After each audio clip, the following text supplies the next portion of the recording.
قاضی کے دور میں بھی عدلیہ میں مداخلت کا الزام۔ اسلام آباد ہائی کورٹ کے جسٹس بابر ستار کا مبینہ مداخلت پر چیف جسٹس عامر فاروق کو ایک اور خط انکشاف کیا۔ آڈیو لیکس کیس میں سیکیورٹی اسٹیبلشمنٹ کے ٹاپ آفیشل کی طرف سے پیغام دیا گیا۔ کہا کیا سرولنس کے طریقہ کار کی اسکروٹنی سے پیچھے ہٹ جائیں۔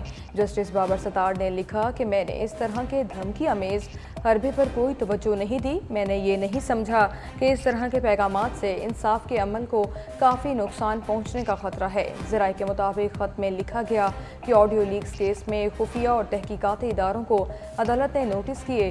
متعلقہ وزارتیں، regulatory bodies, ISI، IP، FIA کو نوٹس دیے۔ عدالت نے PTI، PTA اور پیمرا کو بھی نوٹس کیے۔ کسی نے پیغام نہیں دیا کہ آپ پیچھے ہٹ جائیں، صرف ان کیمرہ سماعت کی درخواست دی تھی۔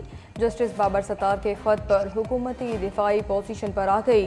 وفاقی وزیر قانون اعظم نصیر ترڑ کی پریس کانفرنس۔ کہا تاثر دیا گیا کہ انٹیلیجنس ادارے ججوں کے کام میں مداخلت کر رہے ہیں۔ ایک خط کی رپورٹنگ سے تاثر بنا دیا گیا۔ عدلیہ میں مداخلت ہو رہی ہے۔ اٹارنی جنرل نے حساس کیس ہونے کی وجہ سے ان کیمرہ سماعت کی درخواست کی۔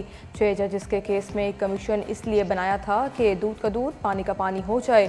پاکستان کو اس بحران سے نکالنے کے لیے اتحاد اور اتفاق کی ضرورت ہے۔ اللہ ہم سب کو اپنے اپنے دائرہ اختیار میں کام کرنے کی توفیق عطا فرمائے۔ عطا اللہ ترڑ نے کہا آپ خط تو لکھ دیتے ہیں، شادی بیاہ کی تقریبات میں لوگوں کو ملتے ہیں۔ اٹارنی جنرل ریاست کے نمائندے ہیں۔ اٹارنی جنرل منصور عثمان ایوان کی جسٹس بابر ستار کے خط پر وضاحت۔ کہا سیکیورٹی اسٹیبلشمنٹ کے افسر نے رابطہ کیا نہ کر سکتے ہیں۔ ایک جج صاحب نے چیف جسٹس کو خط لکھا ہے۔ درخواست کی گئی تھی کہ سرولنس سے متعلق معاملات پر بریفنگ ان کیمرہ کی جائے۔ بدقسمتی سے تاثر کچھ ایسا لیا گیا کہ کیس کا فیصلہ کسی ایک رخ پر کر دیا جائے، ایسا نہیں تھا۔ تاثر دیا جا رہا ہے، عدلیہ اور ایگزیکٹو کے درمیان تعلقات خراب ہو رہے ہیں۔ خط کے مندرجات سامنے آئے جو میڈیا میں رپورٹ ہو رہا ہے۔ کسی ایسے شخص کی طرف سے پیغام گیا جو نہیں جانا چاہیے تھا۔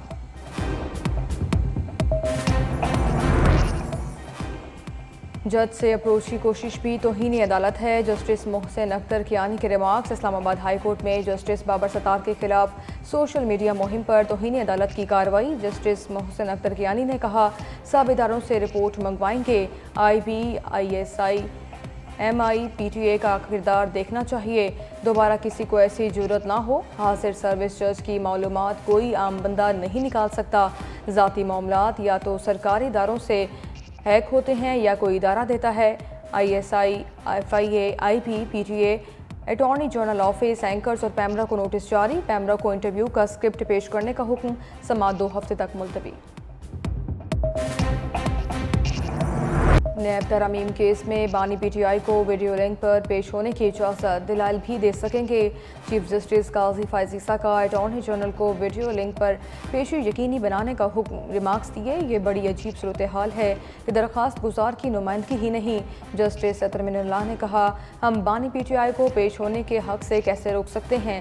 ہم ایک مقدمے کو ہمیشہ نظر انداز کرتے ہیں اور وہ ہے بے نظیر بھٹو کیس۔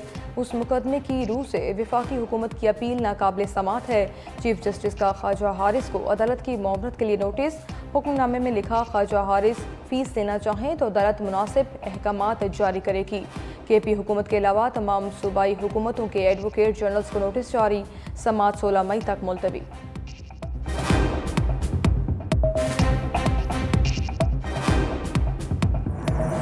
اپوزیشن نے خواجہ آصف کے الزامات پر حساب چکتا کر دیا۔ عمر ایوب نے کہا خواجہ آصف نے میرے خاندان کے خلاف غیر پارلیمانی الفاظ استعمال کیے۔ ان کے میرے دادا کے بھائی نے سفارش کر کے بینک میں بھرتی کرایا تھا۔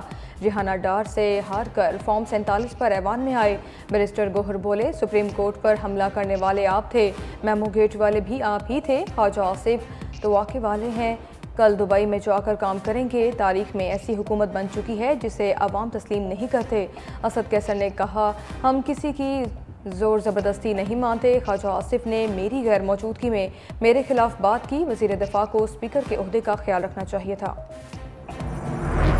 جعلی رہنما کی تحریک انصاف پر لفظی تیروں کی بوچھاڑ۔ قومی اسمبلی سے خطاب میں عبدالقادر پٹیل بولے آپ کہتے ہیں 9 مئی کرانے والے وہ خود ہیں تو پھر شہادتیں کیسے کلیم کرتے ہیں؟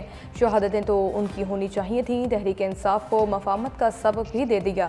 ساتھ چلنے کی دعوت، بولے اپنے گریبان میں جھانکیں، غلطیاں تسلیم کریں، ساتھ چلنے کو تیار ہیں۔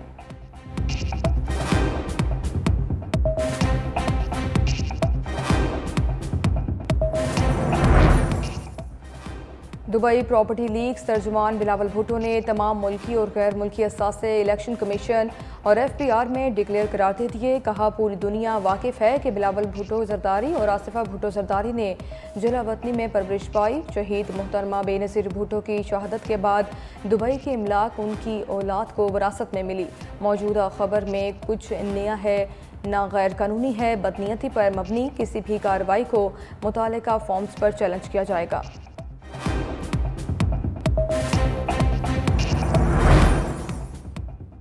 سینئر وزیر سندھ شرجیل انعام میمن کا بھی دبئی پراپرٹی لیکس پر رد عمل۔ کہا جن جائیدادوں کا تذکرہ کیا جا رہا ہے وہ پہلے ہی الیکشن کمیشن اور متعلقہ ٹیکس اتھارٹیز میں ڈکلیئرڈ ہیں۔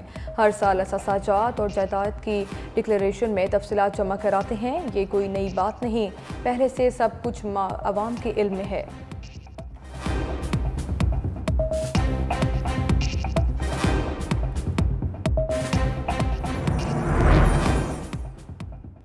£19 کروڑ ریفرنس میں بانی پی ٹی آئی کی درخواست ضمانت پر فیصلہ محفوظ۔ سماعت کے دوران جسٹس طارق محمود جہانگیری نے استفسار کیا، رقم این سی اے نے بھیجی یا پراپرٹی ٹائکون نے؟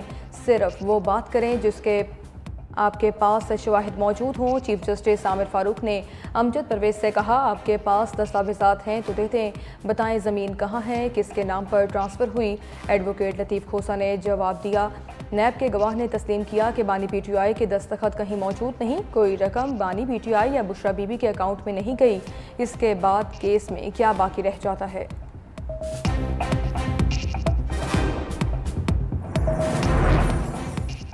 ہم دشمن نشان عبرت بن گئے۔ ضلع شوب میں سیکیورٹی فورسز کا انٹیلیجنس بیسڈ آپریشن۔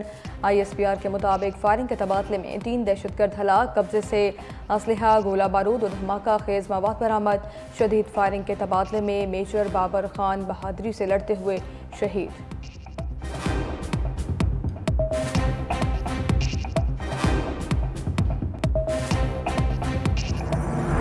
جنت نظیر وادی میں امن اور سکون بحال۔ آزاد کشمیر میں احتجاج اور ہڑتال ختم۔ مظفر آباد میں کاروباری مراکز کھل گئے، موبائل فون سروس تاحال معطل۔ لانگ مارچ کے شرکاء اپنے اپنے علاقوں میں واپس لوٹ گئے۔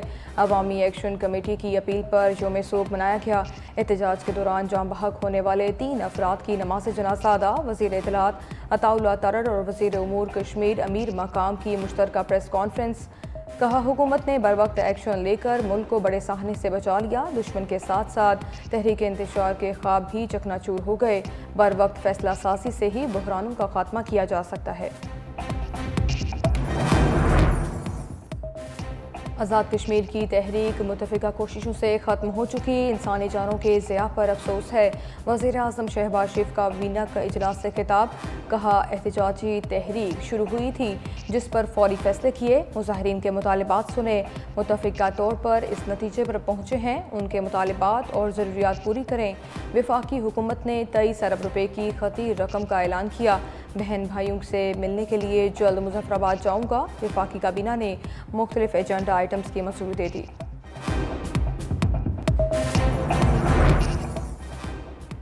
خسارے میں ہو یا منافع بخش، اب ہر ادارہ بیکے گا۔ وزیر اعظم کا اسٹریٹجک اداروں کے سوداگر تمام ریاستی اداروں کی نجکاری کا اعلان۔ شہباز شریف کی زیر صدارت وزارت نجکاری اور نجکاری کمیشن کی امور پر بیٹھک۔ وزیر اعظم نے کہا حکومت کا کام کاروبار کرنا نہیں، کاروبار اور سرمایہ کاری کے لیے سہولت اور آسانیاں فراہم کرنا ہے۔ پی آئی اے کمپنی لمیٹڈ کی نجکاری کے حوالے سے بڈنگ سمیت دیگر اہم مراحل کو ٹیلی ویژن پر براہ راست نشر کرنے کی ہدایت۔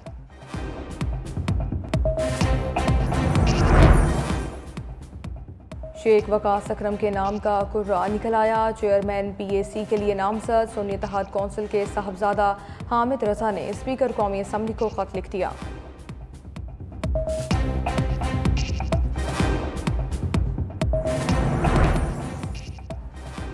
آئی ایم ایف کے امتحان ابھی اور بھی ہیں۔ پاکستان کے ٹریک اینڈ ٹریس سسٹم میں خرابیوں پر تشویش، مراعات یافتہ شعبوں پر ٹیکس بڑھانے کا مطالبہ کر دیا۔ مذاکرات کی اندرونی کہانی سامنے آ گئی۔ لگژری پلاٹس، گاڑیوں پر ٹیکس لگانے اور تنخواہ در طبقے کے لیے ٹیکس سلب میں تبدیلی کا مطالبہ 5 کروڑ روپے سے زائد کے پلاٹ پر مزید ٹیکس لگانے اور رہائشی پراپرٹی کی فروخت پر کیپٹل گین پر ٹیکس چھوٹ ختم کرنے کی تجویز 3 لاکھ سے 5 لاکھ تک آمدن پر ٹیکس بڑھانے کا کہہ دیا